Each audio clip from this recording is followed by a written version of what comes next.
GS focus आप सभी दोस्तों का स्वागत करता है। तो दोस्तों आज 100 क्वेश्चन सीरीज में चलिए बने रहिए लास्ट तक और देखते हैं इंपॉर्टेंट क्वेश्चंस। और आप पेन कॉपी लेके बैठिए, नंबरिंग करते रहिएगा, जहाँ पे नोट बनाना होगा बनाते रहिएगा। पहला प्रश्न आपके सामने है, संविधान से संबंधित है और मौलिक अधिकार से संबंधित है, तो जवाब देने की कोशिश कीजिए। संविधान के किस अनुच्छेद के प्रावधानों के अंतर्गत भारत सरकार भारत रत्न, पद्म विभूषण आदि अलंकरण प्रदान करता है? तो बताइए इसमें क्या होगा राइट आंसर। आपके सामने ऑप्शन है अनुच्छेद 15, अनुच्छेद 18, अनुच्छेद 21, अनुच्छेद 23। तो इसमें दोस्तों राइट आंसर है ऑप्शन नंबर बी, यानी कि अनुच्छेद 18 के अंतर्गत भारत रत्न, पद्म विभूषण आदि अलंकरण प्रदान किए जाते हैं। ठीक है, और यहाँ पे देखिए ये क्वेश्चन बना है क्यों। देखिए अगर हम बात करें अनुच्छेद 14 से लेकर 18 तक समानता का अधिकार है, तो ये विशेष पद्म विभूषण भारत रत्न क्यों? ठीक है, तो दोस्तों ये आपको पुरस्कार तो मिलते हैं, लेकिन जो भारत रत्न है, पद्म विभूषण है आदि, ये शब्द आप अपने नाम के साथ लेके नहीं घूम सकते। ठीक है, ये टाइटल्स आप अपने नाम के साथ लेके नहीं घूम सकते। हाँ, पुरस्कार आपको मिलेंगे, लेकिन जैसे डॉक्टर टाइटल है, ठीक है, और लॉयर टाइटल है, ये सब टाइटल अपने नाम के साथ आप लिख के घूम सकते हैं, क्योंकि ये आपने अपनी कुशलता से प्राप्त किया है। ठीक है, तो इसलिए यहाँ पे ये प्रश्न बनता है। चलिए अगला प्रश्न देखिए। 1995 में पारित अस्पृश्यता अपराध अधिनियम को वर्तमान में किस नाम से जाना जाता है? तो जवाब देने की कोशिश कीजिए, पढ़िए ऑप्शन ध्यान से। ए है सिविल अधिकार अधिनियम, बी है नागरिक भेदभाव संरक्षण अधिनियम, सी है नागरिक संरक्षण अधिनियम और डी है सिविल अधिकार संरक्षण अधिनियम। तो इसमें बताइए दोस्तों राइट आंसर क्या होगा, अपने बुद्धि का प्रयोग कीजिए। इसमें राइट आंसर है ऑप्शन नंबर डी, सिविल अधिकार संरक्षण अधिनियम। चलिए अगला प्रश्न देखते हैं। चेन्नई राज्य बनाम चंपकम द्वैराजन जो मुकदमा था, ठीक है, वो कहाँ पे पहुंचा? सर्वोच्च न्यायालय में। ठीक है, सर्वोच्च न्यायालय ने कुछ निर्णय दिया और उस निर्णय के परिणाम स्वरूप आप यहाँ पे पता करेंगे कि वो जो मैटर था किससे संबंधित था। तो ऑप्शन में देख के बताइए, चेन्नई राज्य बनाम चंपकम द्वैराजन केस जो था वो किससे संबंधित था। तो अगर आपने पढ़ा है तो क्वेश्चन बनेगा, नहीं पढ़ा है तो नहीं बनेगा। ठीक है, तो इसमें जो राइट आंसर है दोस्तों ऑप्शन नंबर बी है, भेदभाव के विरुद्ध जो अधिकार मिलते हैं उसी को लेके ये केस पहुंचा था कहाँ पे? सुप्रीम कोर्ट में। ठीक है, तो चेन्नई राज्य बनाम चंपकम द्वैराजन भेदभाव के विरुद्ध अधिकार दिलाने के पक्ष में है। ठीक है, चलें अगला क्वेश्चन देखें, क्वेश्चन नंबर 4। स्वतंत्रता का अधिकार संविधान के किन अनुच्छेदों में वर्णित है? तो दोस्तों अगर आप स्वतंत्रता से संबंधित अधिकार देखेंगे, ठीक है, तो फंडामेंटल राइट में आपको अनुच्छेद 19 से लेके 22 के बीच में मिलेंगे। ठीक है, तो ऑप्शन नंबर बी इसमें करेक्ट हो जाता है। चलिए अगले प्रश्न पे चलते हैं, प्रश्न नंबर 5 पे। भारतीय संविधान में राज्य के नीति निर्देशक सिद्धांतों को किस मुख्य कारण से सम्मिलित किया गया है? तो बताइए मुख्य कारण क्या है इनको सम्मिलित करने का। तो देखिए ए है कल्याणकारी राज्य की स्थापना के लिए, बी है धर्मनिरपेक्ष राज्य की स्थापना के लिए, सी है सरकार के स्वेच्छाचारी आचरण को रोकने के लिए, डी है सरकार के विकास में आवश्यक अवसर प्रदान करने के लिए। तो दोस्तों इसमें राइट आंसर है ऑप्शन नंबर ए, कल्याणकारी राज्य की स्थापना के लिए। तो याद रखेंगे आप। चलिए अगला प्रश्न देखते हैं। राज्य के नीति निर्देशक तत्वों में क्या शामिल है जो मूल अधिकार में नहीं है? देख के बताइए जल्दी से, क्या ऐसा है? तो देखिए इसमें जो ऑप्शन नंबर ए आपको दिख रहा है, अस्पृश्यता का उन्मूलन। ठीक है, तो अस्पृश्यता का उन्मूलन आपके राज्य के नीति निर्देशक तत्वों में शामिल नहीं है, जो कि मूल अधिकार में है। ठीक है, तो लेकिन यहाँ पे क्वेश्चन आपसे पूछा जा रहा है वो क्या है जो मूल अधिकार में नहीं है। तो हमने देख लिया ए तो है, फिर आने जाने की स्वतंत्रता ये भी मूल अधिकार में है, धर्म की स्वतंत्रता ये भी मूल अधिकार में है, लेकिन जो कुटीर उद्योग की प्रोत्साहना है, ठीक है, ये आपको राज्य के नीति निर्देशक तत्वों में ही मिलेगा। तो इसलिए ऑप्शन नंबर डी इसका करेक्ट होगा। ठीक है, चलिए अगला क्वेश्चन देखते हैं, क्वेश्चन नंबर 7। अब इकोनॉमिक्स से रिलेटेड कुछ क्वेश्चन देखेंगे, उसके बाद हम देखेंगे हिंदी से संबंधित, उसके बाद उत्तर प्रदेश विशेष के बहुत सारे क्वेश्चन देखेंगे। ठीक है, तो क्वेश्चन नंबर 7 पढ़िए ध्यान से। निम्न में से कौन आर्थिक विकास का सहगामी है? तो मैंने पढ़ाया था आप लोगों को एक टर्म कि इसको मुद्रा, सॉरी मेरे जुबान पे आंसर आ रहा था। ठीक है, तो वैसे अब आप लोग को पता चली गया होगा, अगर आर्थिक विकास की सहगामी की बात करें, ठीक है, तो मुद्रास्फीति हो जाता है, यानी कि ऑप्शन नंबर ए करेक्ट होगा। ठीक है, अब क्यों है कैसे है मैंने आप लोगों को समझाया था। मुद्रास्फीति का मतलब है लोगों के पास पैसा होना। ठीक है, और जब लोगों के पास पैसा होता है तो लोग इन्वेस्ट करते हैं। ठीक है, जब किसी फॉर्म में इन्वेस्ट करेंगे तो वहाँ पे लोगों को रोजगार मिलेगा, यानी कि एम्प्लॉयमेंट बढ़ेगा, और जब एम्प्लॉयमेंट बढ़ेगा तो वो आर्थिक विकास करेगा। ठीक है, तो ये कुछ समय के लिए ठीक रहता है, लेकिन फिर ये मुद्रास्फीति जो है आर्थिक विकास की सहगामी है। ठीक है, अगर यहाँ पे हम एक बात आपसे पूछें कि जो आरबीआई है वो भारत के लिए जो मुद्रास्फीति का टारगेटिंग परसेंटेज रखी है वो कितना है, तो कमेंट सेक्शन में जवाब दीजिएगा।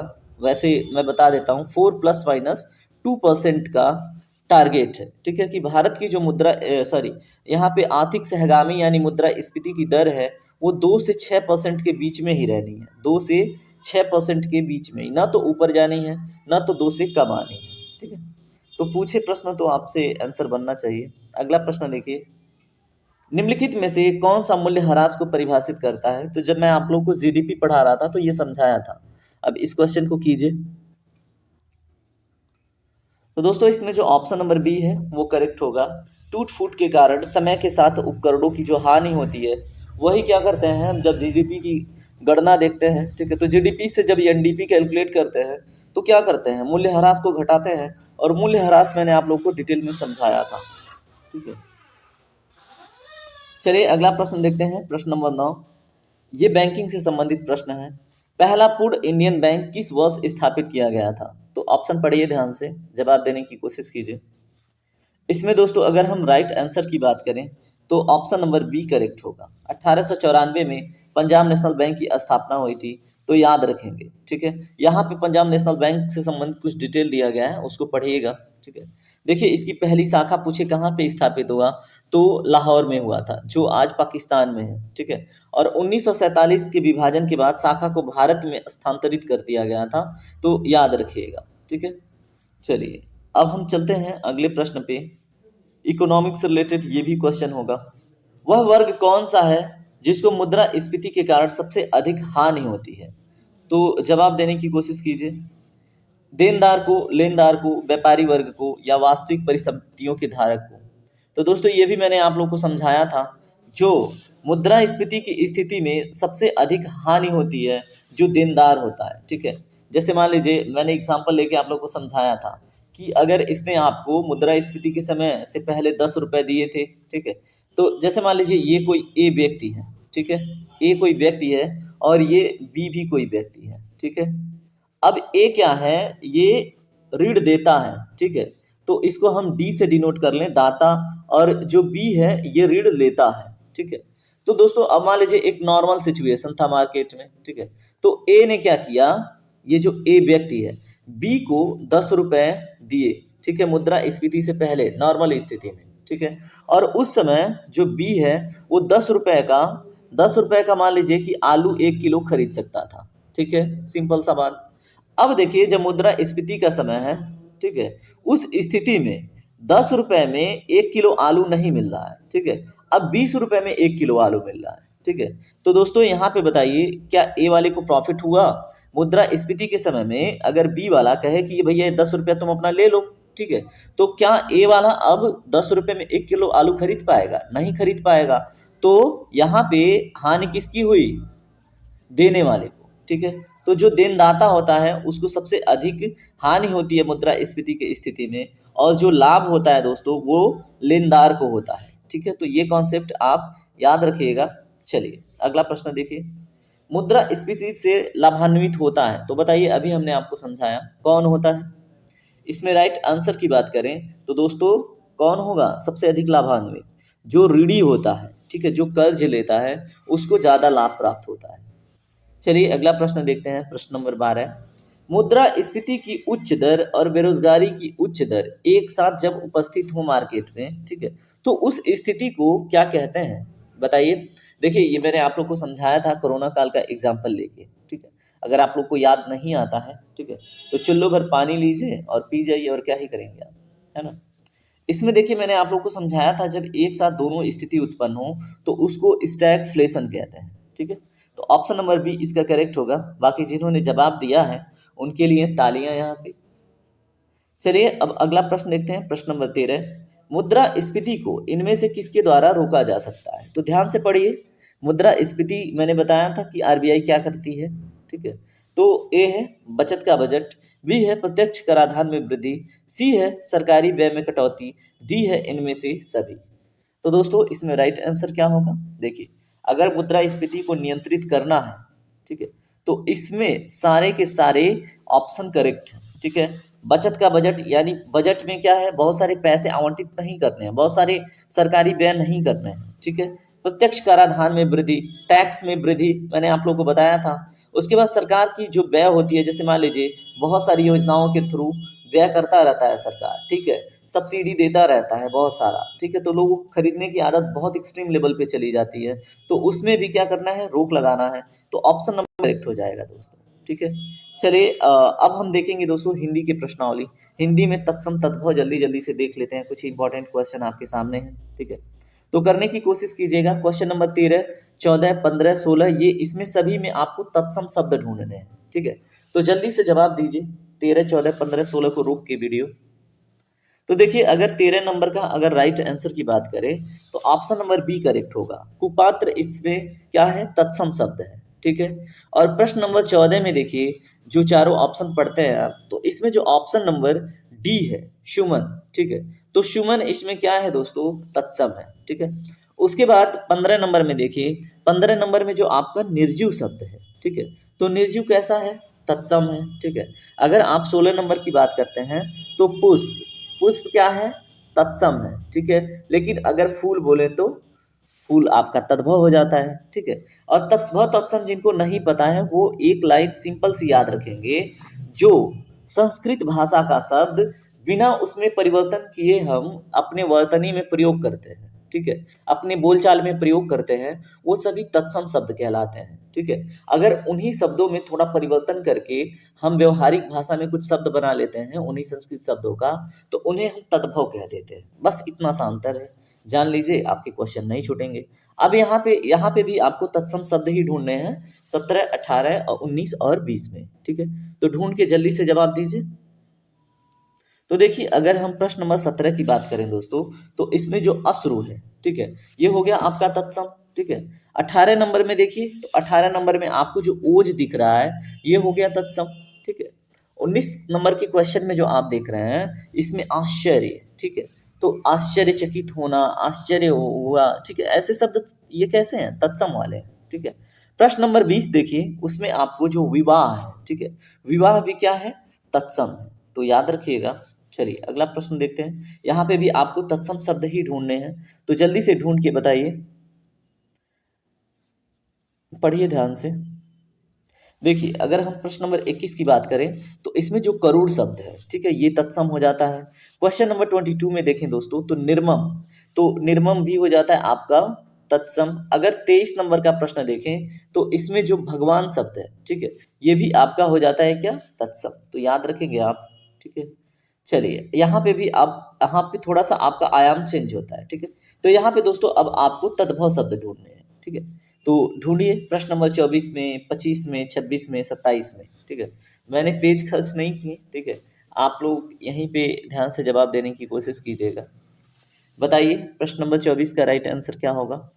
इसमें देखिए जो 20 है ना, तो 20 रुपया कहते हैं ना, तो 20 आपका क्या है, काउंटिंग एक, और ये तद्भव है। ठीक है, अगर प्रश्न नंबर 25 की बात करें तो उसमें दोस्तों पीड़, ये भी आपका तद्भव है। ठीक है, प्रश्न नंबर 26 की बात करें तो आंसू आना। ठीक है, अश्रु होता है तत्सम और आंसू होता है आपका तद्भव। ठीक है, तो ये भी याद रखेंगे। प्रश्न नंबर 27 में देखेंगे क्वेश्चन में, तो यहाँ पे जो पंख है, ठीक है, तो पंख आपका हो जाता है क्या, तद्भव। ठीक है, तो याद रखेंगे ये। चलिए यहाँ पे भी आपको तद्भव ही ढूंढना है। ठीक है, तो व्यवहारिकता मैंने तद्भव तत्सम बता दिए हैं। तत्सम वो शब्द होते हैं जो संस्कृत के होते हैं, लेकिन उनको डायरेक्टली बिना उनमें परिवर्तन के हम अपने वर्तनी में, अपने बोलचाल में प्रयोग करते हैं। और तद्भव वो शब्द होते हैं जिनमें थोड़ा मूलचूल परिवर्तन करके हम प्रयोग करते हैं। ठीक है, तो क्वेश्चन नंबर 28, 29, 30 को जवाब देने की कोशिश कीजिए। तो देखिए इसमें अगर 28 नंबर का राइट आंसर की बात करें तो गांव है ना, तो गांव हो गया आपका तद्भव शब्द। ठीक है, 29 नंबर में देखें पुलिस किस वर्ग का शब्द है दोस्तों, तो पुलिस जो है ये विदेशी शब्द है। ठीक है, अब प्रश्न नंबर 30 देखिए, लक्ष्य का तद्भव बताइए। ठीक है, तो लक्ष्य का तद्भव क्या होगा दोस्तों, जवाब देने की कोशिश कीजिए। तो क्या होता है, लाख होता है। ठीक है, तो याद रखिएगा, ऐसा ना हो लक्ष्य के साथ जाए। ठीक है, तो अब यहाँ से अब हम देखेंगे आगे जो है यूपी स्पेशल के जो इम्पोर्टेंट क्वेश्चन बनते हैं। ठीक है, तो अब यूपी स्पेशल का क्वेश्चन देखते हैं। चलिए दोस्तों, यहाँ से अब कुछ हिंदी के प्रमुख कवि और उनकी रचनाएं देख लेते हैं। ठीक है, फिर उसके बाद कुछ क्वेश्चन यूपी स्पेशल का देखेंगे। तो ध्यान से देखिए, हिंदी के सर्वप्रथम प्रकाशित पत्रिका का नाम क्या है, बताइए। तो चारों ऑप्शन पढ़ने के बाद जवाब देने की कोशिश कीजिए। ए है सम्मेलन पत्रिका, बी है उदंड मार्तंड, सी है सरस्वती पत्रिका, डी है नागरी प्रचारण की पत्रिका। तो दोस्तों इसमें राइट आंसर है आपका उदंत मार्तंड, यानी कि ऑप्शन नंबर बी इसमें करेक्ट होगा। ठीक है, ये कहाँ से संपादन हुआ, इसके संपादक कौन है दोस्तों, तो यहाँ पे देखिएगा इसका संपादन कोलकाता से हो रहा था। कहाँ से हो रहा था, कोलकाता से। ठीक है, अगर इसके संपादक की बात करें तो जुगल किशोर शुक्ला जी थे। ठीक है, शुक्ल जी थे, तो ये भी आप याद रखेंगे। चलिए अगला प्रश्न देखते हैं, हिंदी के प्रथम गद्यकार कौन है, तो दोस्तों बताइए, इसमें जवाब देने की कोशिश कीजिए। मैथिली शरण गुप्त, लल्लू लाल, भारतेंद्र हरिश्चंद्र, सरहपा। तो दोस्तों इसमें राइट आंसर है ऑप्शन नंबर बी, लल्लू लाल। ठीक है, तो हिंदी के प्रथम गद्यकार लल्लू लाल थे। अब यहाँ पे जो मैथिली शरण गुप्त हैं उनसे संबंधित कुछ बातें, हिंदी के प्रथम अगर बात करें राष्ट्र कवि क्या, तो वह है मैथिली शरण गुप्त। ठीक है, हिंदी के प्रथम गद्यकार तो हमने देख लिया लल्लू लाल, हिंदी का जो प्रथम कवि था वो सरहपा था। ठीक है, और आधुनिक हिंदी के जनक की बात करें तो वो दोस्तों हो जाते हैं भारतेंद्र हरिश्चंद्र। ठीक है, तो भारतेंद्र हरिश्चंद्र को आधुनिक हिंदी के जन्मदाता के रूप में या जनक के रूप में जानते हैं। अगला प्रश्न देखिए, हिंदी साहित्य के आरंभिक काल को, ठीक है, आचार्य रामचंद्र शुक्ल ने क्या कहा था, तो ये क्वेश्चन मैंने एक बारी करा रखा है, दूसरी बारी आपके सामने है। तो दोस्तों वीरगाथा काल कहा था, ऑप्शन नंबर सी इसका करेक्ट होगा। ठीक है, अब यहाँ पे कुछ विशेष बातें इनको भी पढ़िएगा। चारण काल किसने कहा था, जॉर्ज गियर्सन ने। ठीक है, प्रारंभिक काल किसने कहा, मिश्र बंधु ने। उसके बाद बीज बपन काल किसने कहा, आचार्य महावीर प्रसाद द्विवेदी ने। वीरगाथा काल किसने कहा, ये तो हमने देख लिया, आचार्य रामचंद्र शुक्ल ने। ठीक है, सिद्ध सामंत काल किसने कहा, तो पंडित बाहुल जी ने। ठीक है, तो ये याद रखिएगा। चलें दोस्तों, सॉरी पंडित राहुल संकृत्यान है, मैंने बाहुल बोला। अगला प्रश्न देखिएगा, हिंदी भाषा किस लिपि में लिखी जाती है, तो देख के बताइए किस लिपि में लिखी जाती है। तो ऑप्शन नंबर ए करेक्ट होगा, देवनागरी लिपि। ठीक है, तो हिंदी भाषा किस लिपि में लिखी जाती है दोस्तों, देवनागरी में। यहाँ पे कुछ विशेष लिपियाँ हैं, इन्हें भी देखिएगा। ठीक है, जो भाषा है पंजाबी वो किस लिपि का है, गुरुमुखी लिपि का। अगर बात करें सौराष्ट्री जो है वो क्या है, सौराष्ट्री लिपि का है। सौराष्ट्र जो भाषा है वो सौराष्ट्री लिपि का है। उर्दू जो है वो फारसी लिपि का है। अंग्रेजी है ये रोमन का है। हिंदी क्या है, देवनागरी का। नेपाली है देवनागरी का। ठीक है, तो अगर आपसे प्रश्न पूछे कि निम्नलिखित में से कौन सी दो भाषाएं देवनागरी लिपि की हैं, तो हिंदी और नेपाली। ठीक है, चलिए अगला प्रश्न देखिए, देवनागरी लिपि का विकास क्रम क्या है, तो बताने की कोशिश कीजिए। इसमें सबसे पहले क्या आया, तो दोस्तों इसमें वैसे तो ऑप्शन नंबर बी करेक्ट है, यानी कि पहले ब्राह्मी लिपि आया, फिर गुप्त लिपि, फिर कुटिल लिपि, फिर आया देवनागरी लिपि, यानी कि ऑप्शन नंबर बी इसमें करेक्ट हो जाता है। चलिए अगला प्रश्न देखिए,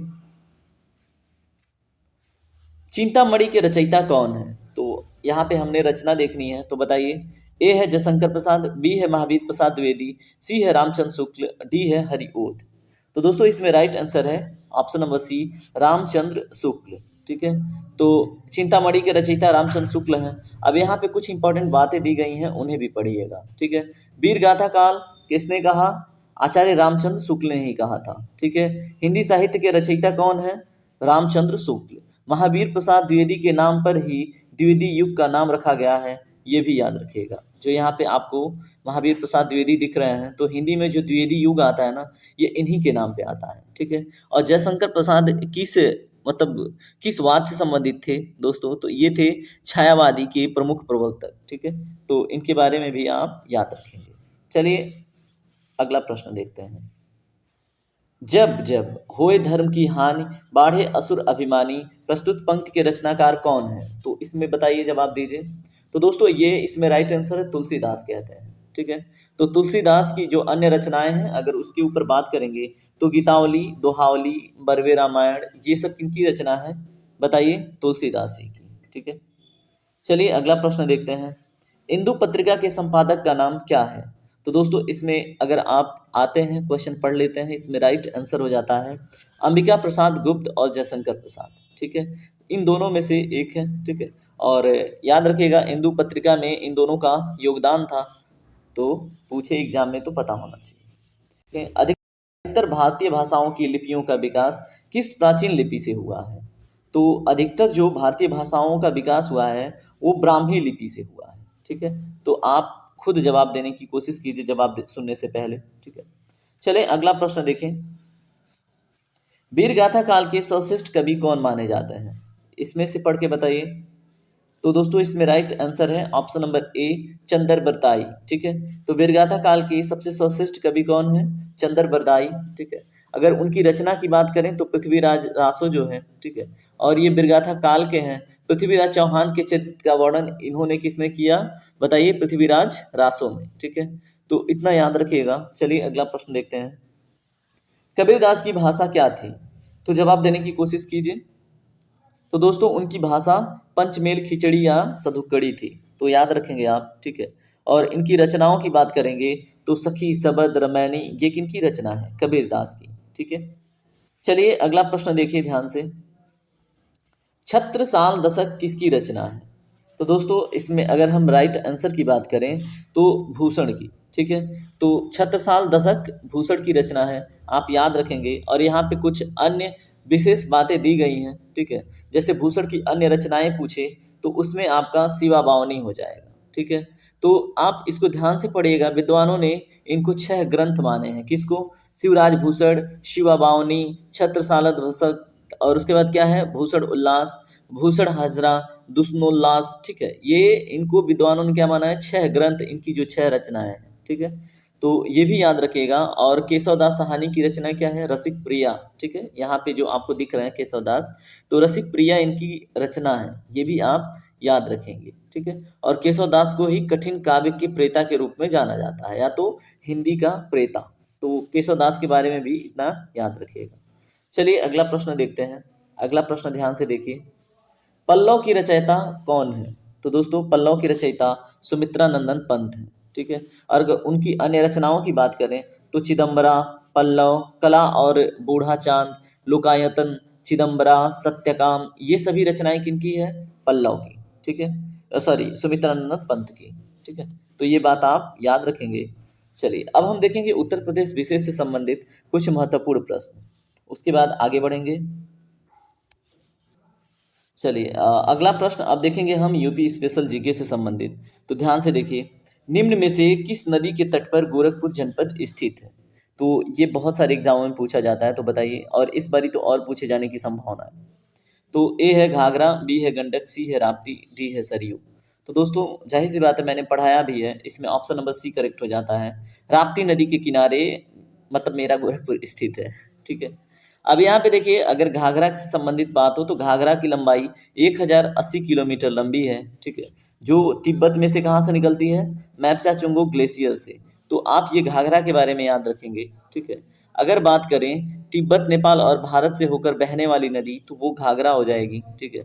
तो ये भी आप याद रखेंगे। गंडक नदी को अगर पूछा जाए, ठीक है, गंडक नदी को नेपाल में किस नाम से जाना जाता है? तो दोस्तों सालीग्रामी के नाम से जाना जाता है, ठीक है, गंडक को। और गंडक ही एक वो नदी है जो उत्तर प्रदेश और बिहार के बीच में एक बाउंड्री बनाती हुई बहती हुई नदी है, ठीक है। तो ये भी आप याद रखेंगे। गंडक नदी को महाकाव्यों में सदा नीरा की उपाधि दी गई है। अब जल्दी से कमेंट सेक्शन में आप लोग बताइए, दक्षिण भारत की सदा नीरा किस नदी को कहते हैं, ठीक है। अब इतना पढ़ने के बाद आप अन्य बातें नीचे जो दी गई हैं इन्हें भी पढ़ लीजिएगा, ठीक है। बाकी मैं आपको पीडीएफ शेयर कर दूंगा।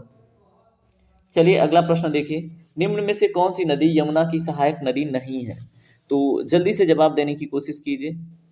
तो इसमें दोस्तों कल्याणी मैंने नहीं पढ़ाया है, तो कल्याणी इसकी सहायक नदी नहीं है, किसकी, यमुना की। बाकी चंबल, बेतवा, केन्स, ठीक है, ये टून, ठीक है, और सिंध, ये सब मैंने आपको पढ़ा रखा है। तो कल्याणी इसमें नहीं है। अब यमुना नदी की लंबाई अगर आपसे पूछा जाए तो 1376 किलोमीटर है। गंगा की सबसे बड़ी नदी पूछा जाए तो यमुना नदी होगी, ठीक है, यहाँ पे लिखा गया है, इसको पढ़ लीजिएगा। यमुना को अन्य नाम से जाना जाता था, किस नाम से, कालिंदी, या तो फिर खुला नाला के नाम से, ये भी याद रखेंगे, ठीक है। और यमुना का उद्गम स्थल पूछे तो दोस्तों उत्तराखंड के यमुनोत्री ग्लेशियर से या फिर बंदरपुर चोटी से निकलती है, ये याद आप रखेंगे, ठीक है। और यमुना आके प्रयागराज में किससे मिलती है, देखिए अन्य सहायक नदियां नीचे दी गई हैं, हिंडन, टोन्स, उसके बाद सोन तो नहीं है यमुना की सहायक नदी, ठीक है। ये यहाँ पे मिस्टेक है पीडीएफ में, तो उसे करेक्ट कीजिएगा, ठीक है। चलिए अगला प्रश्न देखिए, निम्न में से कौन सा नगर गंगा के दाहिने किनारे पर नहीं है, ठीक है, स्थित नहीं है दाहिने किनारे पे। तो इसमें जवाब देने की कोशिश कीजिए। अगर आपने शहरों को पढ़ा होगा तो क्वेश्चन बनेगा, नहीं तो नहीं बनेगा, है ना। तो इसमें जो ऑप्शन नंबर डी है वो करेक्ट होगा, ठीक है। जो वाराणसी है वो दाहिने किनारे पर नहीं है, ठीक है। वो किधर है बताइए, अब जाहिर सी बात है आपको पता चल ही जाएगा। बाकी कानपुर, हरिद्वार, प्रयागराज, ये कहाँ हैं, दाहिने किनारे पर, ठीक है। तो याद रखिएगा, गंगा के बारे में बात करें तो गंगा की टोटल लंबाई 2525 किलोमीटर है। और भारत में सबसे लंबी और सबसे बड़ी नदी कौन है, गंगा, ठीक है।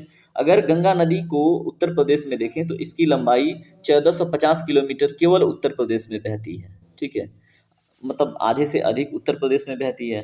अगर पूछा जाए गंगा नदी प्रदेश के कुल कितने जिलों से होकर बहती है, तो 28 जिलों से, यानी कि उत्तर प्रदेश के 28 जिलों से होकर बहती है, ये भी याद रखेंगे। गंगा नदी उत्तर प्रदेश में कहाँ से प्रवेश करती है, तो बिजनौर जिला से प्रवेश करती है, ठीक है।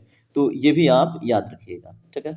और अगर पूछा जाए कहाँ से निकलती है, तो बलिया जिले से ये बाहर निकल जाती है, ये बहुत इंपॉर्टेंट है, इसको भी याद रखेंगे। और प्रयागराज में जो त्रिवेणी संगम पर क्या होता है, गंगा, यमुना और सरस्वती का मेल होता है। फिलहाल आपको केवल गंगा और यमुना देखने को मिलेंगी। चलिए अगला प्रश्न देखिए। अगला प्रश्न है, उत्तर प्रदेश के किस क्षेत्र में रतौला आम का उत्पादन किया जाता है। तो दोस्तों बागपत और मेरठ में रतौला आम आपको देखने को मिल जाएगा, ठीक है। दशहरी आम के लिए कौन सा जिला फेमस है उत्तर प्रदेश का, तो लखनऊ का जो मलिहाबाद है, ठीक है। लंगड़ा आम के लिए फेमस है वाराणसी, ठीक है। उसके बाद चौसा आम के लिए सहारनपुर, अमरूद के लिए फेमस है प्रयागराज, आंवला उत्पादन के लिए फेमस है आपका, बताइए, कई बार बता रखा है, प्रतापगढ़, ठीक है। चलिए अगला प्रश्न देखते हैं दोस्तों। उत्तर प्रदेश का निम्नलिखित में से कौन सा जिला माचिस उद्योग के लिए प्रसिद्ध है। तो दोस्तों इसमें ऑप्शन नंबर ए करेक्ट है, बरेली, ठीक है। तो याद रखिएगा माचिस उद्योग के लिए प्रसिद्ध है बरेली। अब यहाँ पे देखिए कृत्रिम रबड़ का कारखाना मोदी नगर, और यहाँ पे क्या है, बिस्किट निर्माण उद्योग कहाँ पे है, मोदी नगर में। कैंची उद्योग, खेल का सामान, क्रांति नगर, ये कौन है, मेरठ, ठीक है। चमड़ा उद्योग, साबुन उद्योग, उत्तर भारत का मैनचेस्टर, कानपुर, ठीक है। अगर उत्तर पूर्व भारत भी बोले या फिर उत्तर प्रदेश का उत्तर पूर्वी क्षेत्र में कानपुर को किस नाम से जानते हैं, तो पूर्व का मैनचेस्टर, ठीक है। अब जेके मंदिर की बात करें तो वो भी कानपुर में, भीतरगांव का मंदिर वो भी कानपुर में, दिला सलाई, जो दिया सलाई होता है, माचिस जिसको बोलते हैं, और बांस उद्योग, ये बरेली से संबंधित है, ठीक है। तो इतना आप साथ में रिवाइज करते चलिए। चलिए अगला प्रश्न देखिए। उत्तर प्रदेश के शहरों में नदियों के किनारे किस विकल्प के साथ स्थित है, तो बताइए, सही मिलान बताइए, नदी और शहर दिया गया है, ठीक है। तो सही विकल्प इसमें आपको बताना है, यमुना, जौनपुर, लखनऊ, राप्ती, गोरखपुर, गोमती, आगरा, सरयू, अयोध्या, ठीक है। तो जाहिर सी बात है आप इसमें जवाब दे पाएंगे, जल्दी से बताइए। उत्तर प्रदेश के शहरों में नदियों के किनारे, ठीक है, जो बसे हुए हैं और कौन कौन से बसे हुए हैं, उसमें कौन सही मिलान है, आप जल्दी से बताइए, ठीक है। ये जिम्मेदारी आप निभाइए क्योंकि नदी और शहर मैंने बता रखा है। अब यहाँ पे देखिए, यहाँ पे प्रश्न में देखें तो कई दिख रहा है, गोरखपुर, राप्ती, गोरखपुर, सरयू, अयोध्या, ठीक है। अब यहाँ पे जो आपको गोमती, आगरा दिख रहा है, यहाँ पे संशय बन रहा है, तो सही मिलान नहीं है, आपको ये बताना है।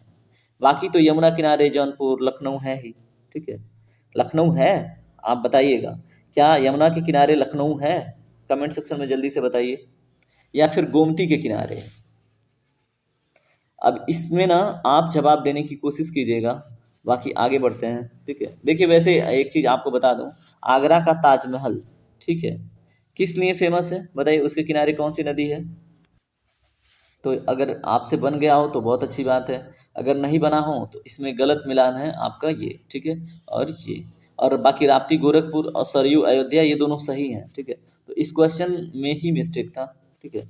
बाकी आपको पता चलना चाहिए। तो लखनऊ है गोमती किनारे और आगरा है यमुना के किनारे। तो आपको इसमें ना कोड मुझे देना चाहिए था, और मैंने आप लोग को कोड दिया नहीं, ठीक है। तो इसको मिला लीजिए, याद करके आगे बढ़िएगा। यमुना आगरा, गोमती जौनपुर लखनऊ, राप्ती गोरखपुर, सरयू अयोध्या, ठीक है। चलिए अगला प्रश्न देखिए। उत्तर प्रदेश में डीजल लोकोमोटिव वर्क्स कहाँ पे स्थित है? तो दोस्तों इसमें राइट आंसर है वाराणसी में, ठीक है। तो उत्तर प्रदेश में डीजल लोकोमोटिव वर्क्स वाराणसी में स्थित है। याद रखेंगे आप, रेलवे का संग्रहालय कहाँ पे है? वाराणसी में। भारत में रेलवे कि कितने जोन हैं अगर पूछा जाए तो 18 जोन हैं, याद रखिएगा।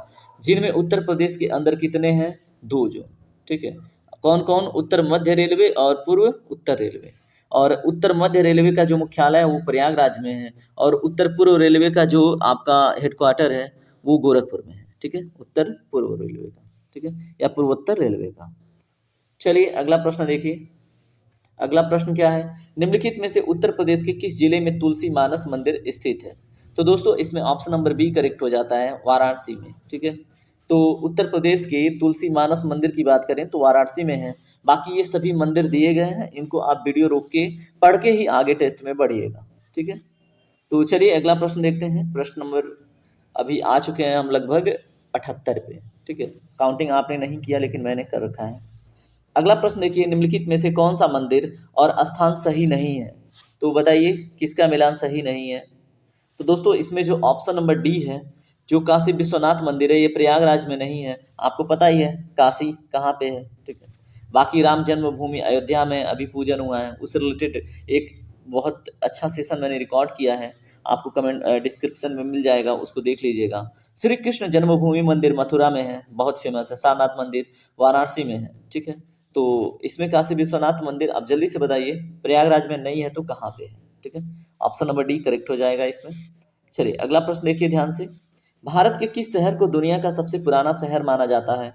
तो दोस्तों इसमें जो वाराणसी है ये दुनिया का सबसे पुराना शहर माना जाता है, ठीक है। तो आप ये भी याद रखेंगे, वरुणा और 80 नदियों के बीच में कौन बसा हुआ है? वाराणसी, ठीक है। वरुणा और 80 नदियों के, तो 80 घाट आपने सुना होगा ना, एक मूवी भी आई थी, ठीक है। तो देखिएगा नहीं, वो मूवी बहुत बेकार है। बाकी आगरा किस लिए फेमस है? पेठा नगरी के नाम से। आगरा शहर की स्थापना कब हुई थी? 1504 में, ठीक है। अगर बात करें किसने करवाया था तो सिकंदर लोदी ने, ठीक है। और सारनाथ में पहला उपदेश बुद्ध द्वारा दिया गया था, ये भी याद रखेंगे।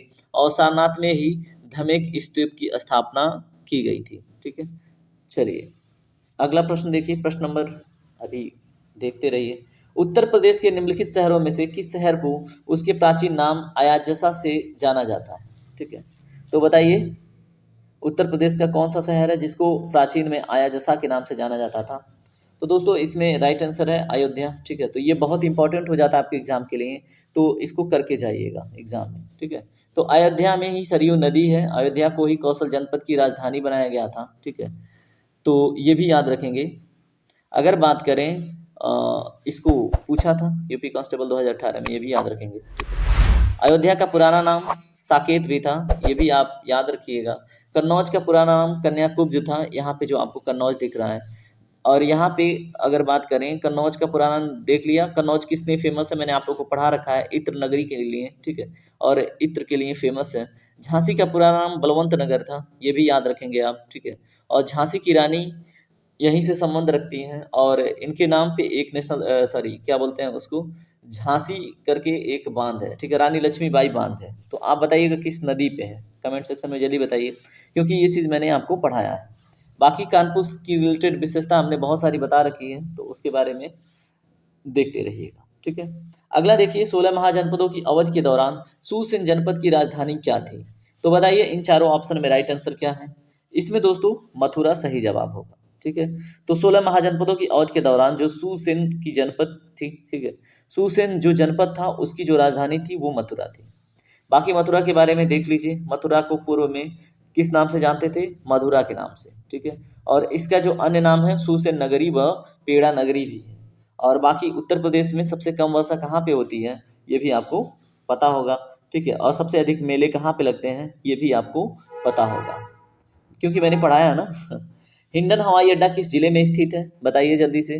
तो दोस्तों गाजियाबाद में, ठीक है। बाकी यहाँ पे अन्य हवाई अड्डे दिए गए हैं, जैसे चौधरी चरण सिंह हवाई अड्डा पूछे आपसे तो कहाँ पे है, लखनऊ में, तो वो भी याद रखेंगे। चौधरी चरण सिंह क्रिकेट स्टेडियम जो है वो कहाँ पे है, मुजफ्फरनगर में। हिंडन एयरबस की जो सुविधा है वो कहाँ से रिलेटेड है, गाजियाबाद से। लाल बहादुर शास्त्री हवाई अड्डा कहाँ पे है, वाराणसी में। अगर खेरिया हवाई अड्डा की बात करें तो कहाँ पे है, आगरा में। चकेरी हवाई अड्डा की बात करें तो कानपुर। बमरौली हवाई अड्डा कहाँ पे है, प्रयागराज में। भीमराव अंबेडकर हवाई अड्डा कहाँ पे है, तो मेरठ में, ठीक है। चलिए अगला प्रश्न देखिए ध्यान से। लखनऊ अंतर्राष्ट्रीय हवाई अड्डे को के रूप में भी जाना जाता है, तो बताइए लखनऊ अंतर्राष्ट्रीय हवाई अड्डे को किस रूप में जाना जाता है। तो दोस्तों इसको पढ़ने के बाद आप जब आएंगे तो ऑप्शन नंबर सी आपका करेक्ट होगा, ठीक है। चौधरी चरण सिंह अंतर्राष्ट्रीय हवाई अड्डा लखनऊ अंतर्राष्ट्रीय हवाई अड्डे को ही कहा जाता है, ठीक है। तो ये आप याद रखिएगा। बाकी यहाँ पे राजीव गांधी अंतर्राष्ट्रीय हवाई अड्डे की बात हो रही है, तो ये है आपके दोस्तों हैदराबाद में, ठीक है। स्वामी विवेकानंद अंतर्राष्ट्रीय हवाई अड्डे के बारे में पूछे तो ये है आपके छत्तीसगढ़ के रायपुर में, ठीक है। तो याद रखिएगा, अगर पूछे प्रश्न आपसे उत्तर प्रदेश में कुल कितने हवाई अड्डे हैं, तो 4 अंतर्राष्ट्रीय हवाई अड्डे हैं, ये भी आपको याद रखना है, ठीक है। बाकी कुशीनगर अंतर्राष्ट्रीय हवाई अड्डा है, महर्षि वाल्मीकि अंतर्राष्ट्रीय हवाई अड्डा है, उसके बाद चौधरी चरण सिंह और लाल बहादुर शास्त्री तो आपने देख ही लिया, ठीक है। तो कुशीनगर अंतर्राष्ट्रीय हवाई अड्डा, महर्षि वाल्मीकि अंतर्राष्ट्रीय हवाई अड्डा, जल्दी से बताइए कमेंट सेक्शन में कहाँ पे है, उत्तर प्रदेश के किस जिले में। चलिए अगला प्रश्न देखिए दोस्तों। राजकीय स्वतंत्रता संग्राम संग्रहालय किस जनपद में स्थित है। तो राजकीय स्वतंत्रता संग्राम जो संग्रहालय है दोस्तों ये है मेरठ में, ठीक है। तो याद रखिएगा। और ठीक है, अगर स्वतंत्रता संग्रहालय की बात है, संग्राम संग्रहालय, अगर इसमें अगर राजकीय संग्रहालय की बात हो तो वो लखनऊ में होगा, ठीक है। और उत्तर प्रदेश का जो सबसे बड़ा व प्राचीन संग्रहालय है वो राजकीय संग्रहालय है, ये भी याद रखेंगे। राजकीय जैन संग्रहालय कहाँ पे है, मथुरा में है। राजकीय बौद्ध संग्रहालय कहाँ पे है, कुशीनगर और गोरखपुर में है। रानी महल संग्रहालय कहाँ पे है, झांसी में है। मोतीलाल नेहरू बाल संग्रहालय कहाँ पे है, तो वाराणसी में है, ठीक है। तो इतनी बातें याद करके चलिएगा। अगला प्रश्न चलिए देखते हैं। निम्नलिखित में से कौन सी स्थापत्य कला लखनऊ में स्थित नहीं है।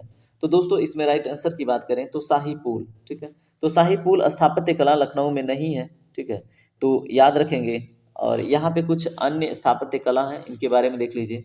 जो रूमी दरवाजा है, ठीक है। तो रूमी दरवाजा कहाँ पे है, लखनऊ में है। और रूमी दरवाजे की विशेषता हमने बताया है, जो अपने राजकीय चिन्ह में मछलियाँ हैं ना, ठीक है, जुड़वा मछलियाँ, ये रूमी दरवाजे से ली गई हैं, ये मैं पढ़ा चुका हूँ। बाकी छतर महल कहाँ पे है, लखनऊ में है। शाही पुल कहाँ पे है, जौनपुर में है। सिकंदराबाद कहाँ पे है, लखनऊ में है, ठीक है। उसके बाद जामा मस्जिद कहाँ पे है, जामिया मस्जिद, ये लखनऊ में है। भूल भुलैया इमामबाड़ा कहाँ पे है, लखनऊ में, ठीक है।